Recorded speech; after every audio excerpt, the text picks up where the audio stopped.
네, 사무실 위치가 항상 중요하다라고 이렇게 생각을 했었는데 어떤 분들은 그래서 싼 게 최고다, 그리고 어떤 분들은 아이 그게 무슨 소리냐, 일단 자리가 되게 중요하다, 비싸도 자리가 최고야, 이렇게 말씀하시는 분들이 계신데, 그렇다면 사무실 도대체 어디에 구해야 되나요?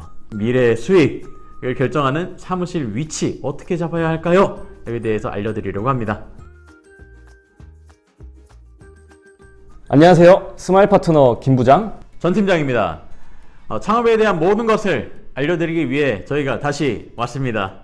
네, 지난 시간에 이어서 창업 상담을 하면서 가장 궁금해 하시는 것을 계속 말씀드리고자 하는데요.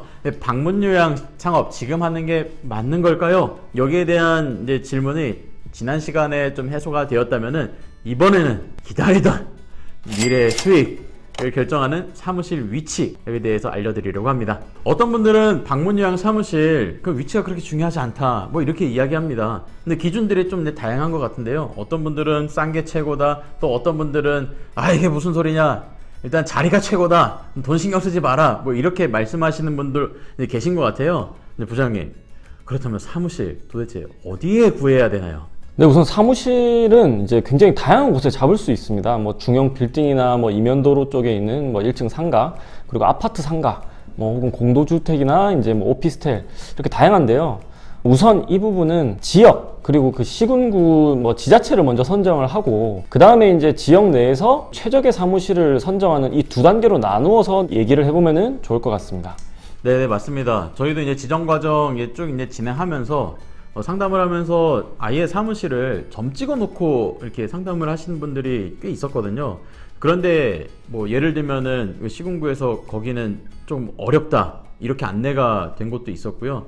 근데 저희의 안내에 따라서 그 지역을 변경하거나 이제 사무실을 변경하는 그런 케이스가 좀 종종 있었던 것 같습니다. 네, 우선 이제 사무실은 그 시군구 지역을 선정하는 데 있어가지고 이게 창업을 할 수 있는 곳인지, 그리고 뭐 충분한 잠재 고객이 있는 곳인지, 그리고 경쟁이 치열한지, 인구가 집약적으로 모여 있는 곳인지 등으로 나눠서 이제 생각해 볼 수 있을 텐데요. 우선 이제 장기요양기관의 지정은 공통된 법과 시행령을 기준으로 한다고 해도 지역의 상황이 다르기 때문에 기준이 좀 다르게 적용되는 경우가 많습니다.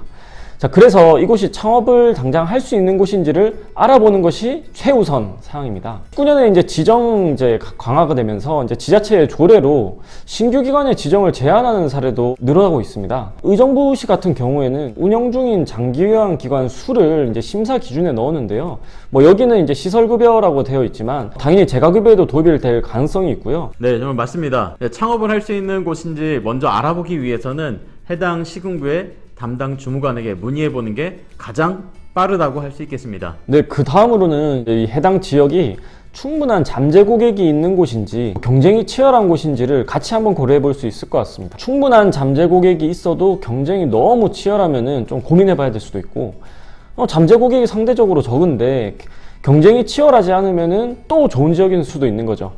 네, 정말 맞는 말씀인 것 같은데요. 그럼 우리가 그것을 판단하기 위해서는 어떻게 그걸 알아봐야 될까요? 네, 우선 잠재 고객이 어떤지를 생각해 보면 좋을 것 같은데요. 이제 당연히 노인 인구가 이제 잠재 고객이고, 보다 즉각적인 잠재 고객은 등급 인정자 수라고 할 수 있습니다. 자, 노인 인구는 이제 통계청에서, 장기요양 인정자 수는 이제 공단에서 이제 확인하실 수가 있고요. 그리고 이제 지역별로 경쟁 정도는 장기요양 기관 수로 확인할 수가 있고요. 뭐 좀 더 정확하게는 이제 우리 방문요양 급여라고 할 수 있겠죠. 그리고 이제 뭐 기관 폐업률도 확인해 보시면 좋을 것 같습니다. 네, 이런 기준으로도 보자면은 강원도를 예로 들면은 등급 인정자는 아무래도 큰 도시인 원주와 춘천 이쪽이 많지만 삼척이나 이 동해시 같은 곳도 괜찮은 지역이라고 볼 수 있을까요? 네, 그럴 수 있고요. 하지만 이제 조금 더 고려를 하자면은 인구가 집약적으로 모여 있는지도 확인을 해봐야 돼요. 사람들이 너무 이제 떨어져서 살면은 방문을 우리 센터에서 하거나 아니면 요양보호 선생님을 구하는 게 좀 어려울 수도 있습니다. 그러면 당연히 교통비가 많이 들거나 뭐 계약률이 떨어질 수도 있겠죠. 참 이제 고려할 게 너무 많은 것 같습니다. 이게 머리가 너무 아픈데요. 그러면은 여러 가지 고려 요소가 있는데 부장님 생각에는 가장 중요한 거 뭐라고 생각하시나요? 근데 사실 창업을 할 수 있는지에 대해서는 결국 모든 지역이 언젠가는 지정을 받을 수는 있을 거예요. 물론 이제 대표자분께서 큰 결격 사유가 없으셔야 되겠죠. 당장 지정을 이제 받아야 되는 상황이 있을 수도 있어요. 이게 이제 뭐 사무실 임대를 이미 했는데 지정을 뭐 계속 몇 달이나 걸린다라고 하면은 아무래도 이건 나한테 맞지 않은 지역일 수도 있는 거겠죠. 정리를 하자면은 제 생각에는 시군구 단위의 결정은 본인이 오래 살았고 그리고 가장 잘하는 지역이 좋은 것 같습니다. 현재 시점에서는 경쟁이 없는 곳은 사실상 없다고 봐야 하고 가장 경쟁이 치열한 곳도 결국 잘하는 센터만이 살아남을 수 있기 때문입니다. 오히려 더 중요한 부분은 우리가 시군구 내에서 이제 어떤 사무실을 계약할지입니다.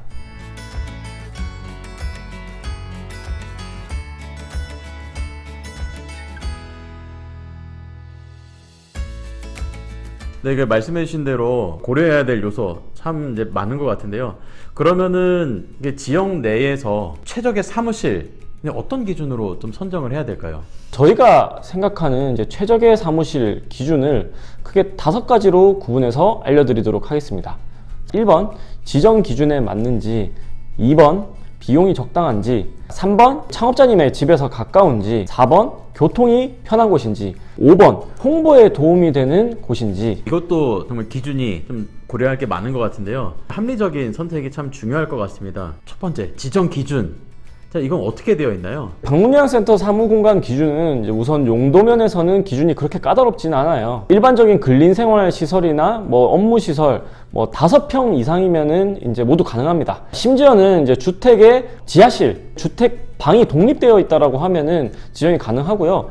오피스텔이나 사무실도 공간을 분리해서 사용하면은 가능합니다. 다만 이제 이 창업 희망 지역의 담당 공무원 분께서 직접 현장을 실사를 나오시는데요. 이때 기준의 적용을 담당자 분들께서 좀 다르게 하실 수도 있어요. 그래서 미리 유선상으로 확인을 하시는 것이 중요합니다. 부장님께서 말씀해 주신 거에 조금 더 덧붙이자면은, 예를 들면은 공동주택의 경우에는 세대수가 워낙 많으니까 실제로 막 이렇게 동의받는 게 사실 쉬운 일은 또 아니거든요. 그래서 아파트에 사시는 분들은 거의 찾아보기 힘들고, 뭐 빌라 같은 세대수가 적은 곳에는 조금 이제 하는 케이스가 있는 것 같아요. 그리고 이제 공간을 딱 이제 분리하면 허가해 주는 게 아까 기준이 좀 다르다고 말씀해 주셨는데, 어떤 곳은 뭐 파티션이나 자바라 같은 걸로 이렇게 공간을 분리해서 하면 된다라고 한 데도 있고, 근데 원칙상은 안 돼요. 원칙상은 벽을 쳐야 됩니다. 그 기준을 알아주셔서 유하게 보는 데는 좀 봐줄 수 있다. 뭐 이 정도로 이제 알고 계시면 될 것 같습니다. 그 다음으로 이제 부동산 비용은 저희가 다음 편 수익 비용 구조에서 이제 다시 다루겠지만 고정비의 성격이기 때문에 아무래도 이제 초반 수익성에 가장 영향을 미치는 부분이라고 할 수 있습니다. 임대료는 사무실의 위치나 신축 여부 그리고 평수 등에 따라 가지고 천차만별인데요. 자, 아무래도 지방의 경우는 좀 저렴하고 그 다음에 대도시 같은 경우에는 뭐 비싼 게 당연하겠죠? 네, 정말 맞습니다. 저도 알아보니까 차이가 진짜 어마어마하더라고요. 그런데 또 지방이라고 해서 또 더 저렴한 곳이 있으면은 그것도 잘 찾아보는 게 참 좋지 않을까, 네, 그런 생각을 해봅니다. 그리고 부동산 비용은 보증금과 월세, 관리비로 이제 구성이 되어 있는데요. 보증금과 월세의 조절은 여유 자금에 따라서 계산을 하실 필요가 있을 것 같고요. 평수는 이제 초반에는 좀 저렴한 작은 곳에서 하시다가 1, 2년 정도 계약 기간이 끝난 뒤에 센터가 성장을 하면은 그때 이제 좀 좋은 곳으로 더 옮기시는 것도 합리적일 수가 있고요. 방문요양센터는 사람이 막 열심히 찾아오는 그런 곳은 아닙니다. 그리고 이제 물론 요양보호사 선생님들과의 이제 뭐 회의라든지 뭐 운영위원회 같은 걸 할 수도 있지만 꼭 사무실에서 할 필요도 없어요. 그렇기 때문에 사무실 안을 꾸미기 위해 가지고 막 리모델링을 한다라든지 인테리어에 큰 돈을 쓸 필요도 사실은 없습니다. 그리고 이제 오피스텔이나 신축 건물 같은 경우에는 월세는 부담을 할 만한데 있다 보니까 관리비가 엄청나게 많이 나오는 경우도 있어요. 그래서 이제 그런 부분까지 비용 측면을 잘 고려하시면 좋겠습니다. 그러면은 비용 얘기 나왔으니까 어느 정도 비용이 좀 적정하다 이렇게 말할 수 있을까요? 근데 이건 좀 쉽진 않은데요. 우선 이제 뭐 대도시냐 뭐 소도시냐 그리고 이제 시내 중심지냐 뭐 외곽이냐에 따라 가지고 부동산 기준이 좀 다릅니다. 그래도 이제 뭐 제가 좀 많이 돌아다니면서 봤을 때 대략적으로 기준을 제시를 해본다면은 월세 기준으로 관리비 포함해서 서울에서는 7평에서 8평에 임대료 60, 70만 원 정도면은 나쁘지 않은 조건일 것 같고요. 그리고 이제 지방도시 같은 경우에는 그래도 10평 이상에 이제 4, 50만 원이면은 또 나쁘지 않은 것 같습니다. 다만 이제 훨씬 더 또 좋은 조건이 떡하고 나타날 수도 있어요. 그러기 위해서는 우리 창업자님들께서 정말 열심히 돌아다니면서 발로 뛰면서 찾아보셔야 합니다. 네, 그리고 아까 또 말씀하신 것 중에 고려해야 되는 상황. 대표님의 집에서 센터가 가까워야 된다. 이게 왜 중요할까요? 아무래도 방문요양 센터는 우리 예비 센터장님 그리고 예비 창업자님들의 집에서 가까워야지 업무가 좀 편하게 진행이 될 수가 있어요. 뭐 예를 들자면은 갑자기 상담이 잡혔는데 계약 서류를 뽑아가야 된다든지 뭘 확인을 해야 돼서 이제 서류를 또 다시 보러 가야 된다든지 그렇기 때문에 사무실이 가까우면은 그런 부분에 있어서 편할 수가 있겠죠. 방문요양센터는 초반에는 대표님 혼자서 진행을 하시기 때문에 그렇습니다. 그리고 이제 뭐 공단에서 모니터링이나 뭐 시군구에서 이제 점검이 나왔을 때도 집이랑 가까우면은 조금 더 미리 가가지고 대응을 당연히 하실 수가 있겠죠. 그리고 또 집에서 사무실이 가까우면은 또 교통비를 또 절감을 할 수도 있을 것 같습니다. 그럴 것 같네요. 근데 아까 또 말씀하셨던 것 중에 이 교통이 편하다. 근데 이게 뭐 내가 가는 게 편하다는 건가요? 아니면은 사람들 오는 게 편하다. 이게 어떤 의미인가요? 아까도 살짝 말씀드렸지만 방문요양센터가 무슨 요식업처럼 접근성이 중요한 그 사업은 아니에요. 그래서 이제 이거는 우리가 센터에 이제 직원이나 우리 창업자님들께서 수급자분들의 이제 집으로 가는 교통이 이제 편하냐라는 부분이에요. 그래서 이제 뭐 예를 들면 대중교통까지의 이제 거리 라는 부분이 이제 좀 편하다라고 하면은 가는데 걸리는 시간이나 비용을 또 절감을 할 수가 있겠죠. 자, 그런 의미에서 이제 교통이 편해야 합니다. 그리고 이제 사무실의 위치 참 이제 중요할 것 같긴 한데 길가에 이렇게 보여지면은 왠지도 홍보가 잘 될 것 같고 그렇긴 한데 또 어떤 분은 뭐 꼭 그렇지 않다. 정말 이게 사무실 위치가 홍보에 정말 도움이 되나요? 네, 뭐 당연히 이제 대로변의 유동인구가 많은 곳에 사무실이 자리하고 있고 뭐 간판이 이제 계속 노출이 되고 있으면은 홍보에 도움이 되는 건 맞습니다. 다만 이제 방문요양센터 같은 경우에는 꼭 그런 홍보만으로 수급자를 발굴하는 것은 또 아니기 때문에 대로변에 있는 건물 당연히 비용이 올라갑니다. 그래서 그 비용이랑 예상 홍보 효과랑 이제 따져봐야 하는데요. 저희가 생각했을 때는 그래도 초반에 수익성이 아무래도 중요하기 때문에 대로변에 사무실이 있는 부분에 대해 가지고 크게 강조를 하지는 않습니다. 그럼에도 불구하고 여유 자금이 있으시다라고 하면은 그래도 대로변이 기본적으로는 좋은 위치일 수도 있다. 다만 대로변에 있을 때 그곳에 내 간판을 어느 위치에 어느 크기로 붙일 수 있는지를 꼭 확인하시고 계약을 하셔야 합니다. 네, 방금 말씀해 주신 대로 방문요양 센터들 이렇게 보다 보면은 아무래도 임대료가 비싼 대로변이나 뭐 이런 데보다는 뭐 주택가의 뭐 이면도로나 아니면은 아파트 상가 뭐 이런 쪽이 좀 많은 것 같긴 하더라고요. 그럼 마지막으로 혹시 뭐 기타 다른 요소 뭐 고려할 사항은 없을까요? 사실 고려할 요소는 너무 많죠. 몇 가지를 한번 다시 좀 말씀드려 보겠는데요. 아무래도 방문요양센터는 외근이 잦다 보니 주차를 고정적으로 할 수 있는지 여부도 중요한 것 같습니다. 그리고 사무실 안에 싱크대가 있는지를 중요하게 생각하시는 분들도 있어요. 운영 초반에는 자금이 넉넉하지 않다 보니까 사무실에서 끼니를 해결하시는 분들이 되게 많았어요. 그래서 이제 뭐 싱크대가 있으면은 그런 부분이 좀 더 좋을 것 같고요. 그리고 이제 주변에 병원이나 뭐 공단 그리고 연계할 수 있는 기관들이 있는지 여부도 굉장히 중요할 수 있을 것 같습니다. 또 부동산 계약 과정에서 저희가 이제 지정을 받아야 하다 보니까 그 지정 기간 동안에 만약에 지정이 탈락하는 경우 이런 부분이 조금 걱정이 되신다. 그래서 이제 계약 기간을 조금 그거에 맞춰가지고 설정을 할 수 있는지도 고려 요소가 될 수 있을 것 같아요. 뭐 예를 들면 렌트 프리 기간을 이제 한 2, 3개월 정도 받을 수 있는지 이런 부분이 있을 것 같고요. 우리 방문요양센터 같은 경우에는 그래서 이제 좀 공실이 좀 있어 보이는 곳에 가시면은 아무래도 그런 협상이 좀 유리한 것 같습니다.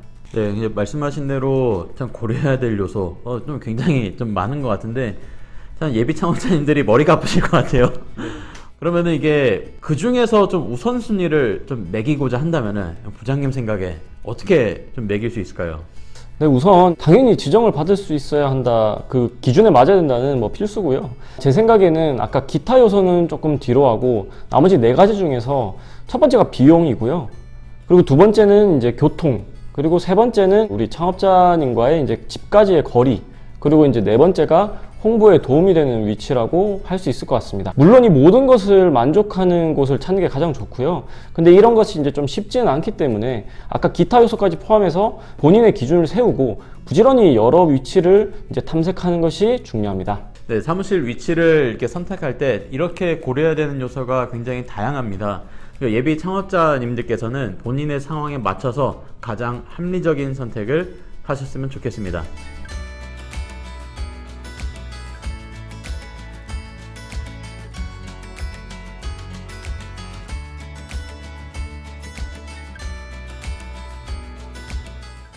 정말 이제 사무실 위치가 좀 중요하다라고 생각하고 있었는데, 이제 부장님 말씀 들으니까 참 제가 예비 창업자라고 생각하면은 굉장히 큰 도움이 됐을 것 같은데요. 네, 말씀드리다 보니 저도 직영으로 꽤 많은 지역의 사무실을 직접 알아보고 이제 지정을 받았을 때의 그 기억이 새록새록 떠오르는 것 같아요. 그때 정말 힘들었던 것 같거든요. 저희도 그때 경험을 살려가지고 정말 많은 센터장님들께 이런 기준으로 같이 뭐 대화를 나누고 사무실을 정하고 있는데요. 우리 다른 예입시 창업자분들께서도 정말 화이팅 해가지고 본인한테 가장 맞는 사무실을 고르시기 바랍니다. 네, 저도 같이 화이팅 드리겠습니다.